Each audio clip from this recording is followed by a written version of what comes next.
So guys, I want to help you out. You ever have a woman friend tell you something that happened that she says is sexist, and deep down you're like, I don't see how it was.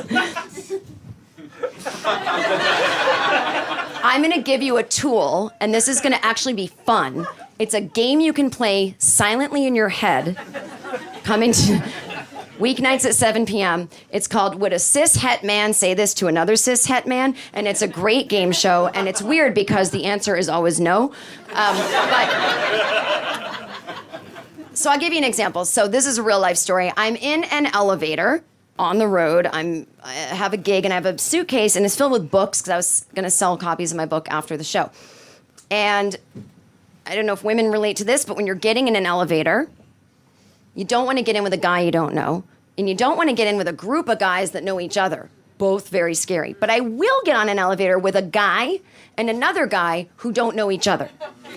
Because they are never going to act creepy to a woman in front of each other, if that makes sense, because they don't know if the other guy's going to back him up or not. So they're going to act normal, and I'm like, I feel safe. Now, this is the game I have to play at every elevator stand, and so when I check in at 3 p.m., I go to the little elevator zone, and by 2 a.m., I get to my room after I let, all the guys pass through. And so I get on the elevator with these two gentlemen. We're all strangers, and we're all looking at our phones and not speaking like normal fucking people in society should.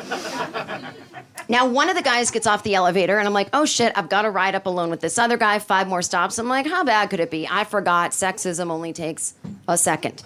And so the door's shut, and this guy looks at me, he goes, pretty big suitcase you got there. And I'm just like, oh, God, I don't want to talk, As women, we're trained to just automatically be like, Yeah, it's big. But sometimes you don't want to talk to someone. Man, woman, dog, cat, I don't want to fucking talk. So I'm not gonna. And he goes, you must be an overpacker. And I'm like, And I want to be like, it's filled with fucking books I wrote. He goes, you must be an overpacker. And then he goes, but seriously, how long are you really staying? Are you really going to wear all those outfits in there? And the door's open, and I don't say anything. I was so proud of myself. And I get off the elevator, and he goes, get over yourself, honey. And the door's shut. And I'm like, uh-huh. So I told a guy friend that story. He goes, that get over yourself, honey, was super sexist. He goes, but I don't think it was sexist up until then. I think he was just being nice, making conversation. And I'm like, okay, time for America's favorite game show. Da, da, da, da. Would a straight guy say this to another straight guy in an elevator? The answer is always no. So now let's play the game again. 3 guys in an elevator. One guy with a big suitcase. One guy gets off the elevator. Elevator door shut. One straight cis male says to the other straight cis male, pretty big suitcase there. You know that's never gonna happen.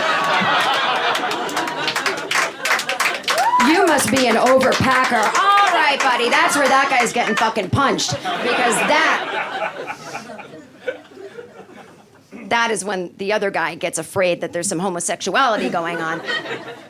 And he's homophobic, which is steeped in sexism, which is steeped in transphobia, which is steeped in homophobia. It's a big cycle. So no, that was gendered or sexist, the thing that happened in the elevator. But anyway, I give you permission. Take that game, play it at home, play the home version. Tweet me, tell me if you ever have to play it. It's my favorite thing. When guys tweet me and go, oh my God, I played the game in my head, you're so fucking right. It's just like, it's a thrill. It's my gift to the world.